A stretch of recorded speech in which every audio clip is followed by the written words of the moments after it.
আমরা এখন রসা সেবক সঙ্গে পুজো মণ্ডপে থেকে গেছি। আমরা এন্ট্রান্সের যে লাইট সেটা দেখানোর চেষ্টা করছি।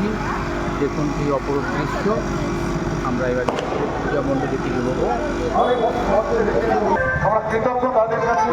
দেখুন সুন্দর আলোকসজ্জা। আমাদের মধ্যে আমরা ধীরে ধীরে পুজো মণ্ডপের দিকে এগোচ্ছি। ভিড় কিন্তু ততটাই বাড়তে শুরু করেছে। রাত এখন 11:30।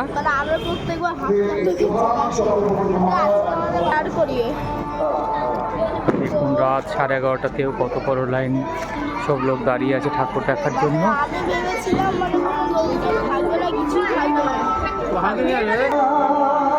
দেখুন কত ভিড় লাইনে, এখনো দীর্ঘক্ষণ এরা দাঁড়িয়ে আছে পুজো মণ্ডপ দেখার জন্য। এদের একটা বিচিত্র অনুষ্ঠান আয়োজন করা হয়েছে।